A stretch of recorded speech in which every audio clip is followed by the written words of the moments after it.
Welcome back to Lunchtime Express. I'm Laura D'Aquino and I'm joined by Taryn Williams, who's the CEO and founder of theright.fit and Wink Models.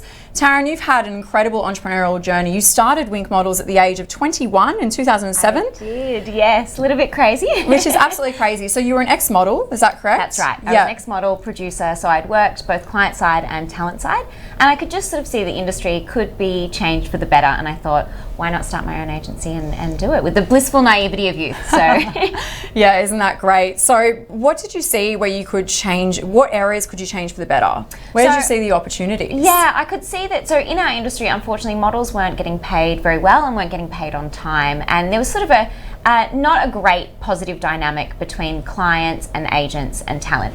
So I thought, well, I'm going to start an agency that treats everyone with decency and respect. It pays them on time. So all of our models at Wink get paid within 7 days. That's a big thing, yeah. Yeah, huge thing. So, and it meant that models could afford to stay in the industry. And it also meant for our clients that they got access to really great talent who were really incentivized to do a good job and work really hard for them. So it basically professionalised the industry then, which is similar to what you've done with theright.fit as well, I believe. So you've kind of created like a modern marketplace which places creative talent with brands and businesses. Exactly, perfect description. Yes. So we say more though. We match all different kinds of creative talent, so photographers and models and makeup artists and influencers with job opportunities. So a client can come to our platform and they can post a job of exactly what they're looking for, and then we algorithmically match them back with people who are most suitable, and they can shortlist and chat and book all online. And we deal with all of the boring headaches of paperwork and insurance and all of those things, so creative talent can stick to doing what they love and enjoy, and clients don't have to trawl the internet looking for people or call multiple different agencies and pay high agency service fees. It's a tough slog, isn't it? And there are a lot of influencer agencies, but none that are really doing it in this way that is, it's a tech solution, exactly, isn't it? Exactly. And we give them full transparency, both parties, to see all of the job opportunities, for them to negotiate rates and really be able to manage their own brand and manage their own career. And as a client, they can come to our platform and they can see detailed audience breakdowns, so they can see breakdown of someone's followers, where they're based, the age, demographics, all of those things. So really just giving them the transparency to feel more comfortable in engaging influencers. And you've raised over $1 million for that business. So you started it in 2015? Yeah.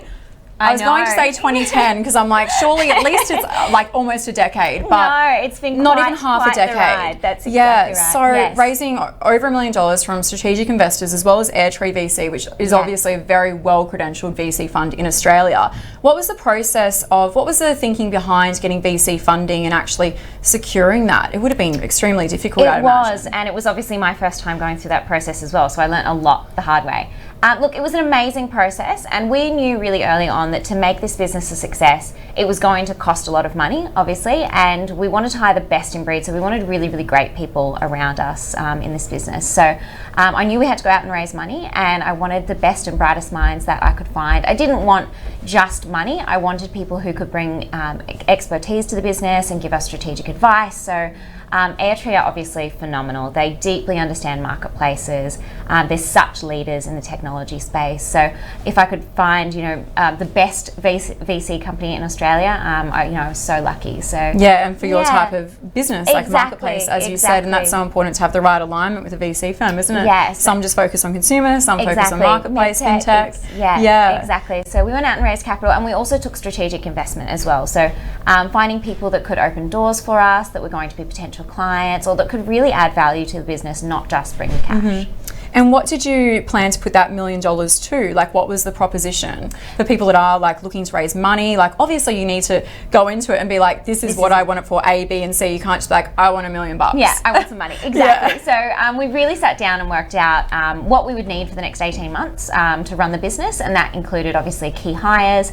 A lot of it was invested in building the technology itself, so lots of product iterations, marketing and sales support, and just making sure that we had enough runway to get us to those next milestones, so get us to those next proof points in the business. I've been on your platform and perused it for quite a while actually. I think it's excellent. Thank you so much. Obviously the technology is working really well. You have really good alignment between brand and talent. What do you think is the number one mistake that brands make when they're trying to place talent in their campaigns? We've seen it happen with even the Jenners and Kardashians, where there's been disastrous misalignments with brands. Absolutely. So what is the key here? So often you see brands get so caught up on the granular detail of number of followers perhaps, or engagement rates, without actually thinking holistically about who they're trying to talk to. So I think sometimes they lose sight of who their customer is and who's actually going to resonate with that customer, and forgetting that all advertising and marketing needs to add value. It needs to be entertaining, it needs to be engaging, it needs to be educational. Consumers just switch off. We're inundated with messages these days. So it is so easy to get it wrong by picking those incorrect brand alignment. So I think really getting focused on what it is that they're trying to achieve and who's going to be able to help them add value to do that. And what are your top tips, Taryn, as an influencer yourself? You are an influencer. You have tens of thousands of followers on Instagram and other platforms.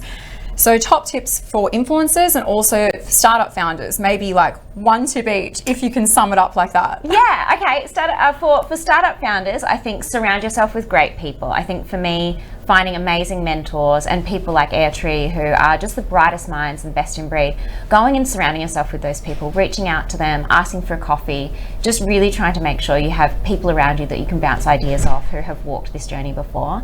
And then for influencers, I think it's really about deeply understanding what your values are and making sure you only work with brands that align with those. Yep. Excellent. Thank you so much, Taryn, for joining us on Ticket today. Thanks for having me. We'll be back shortly with more Lunchtime Express.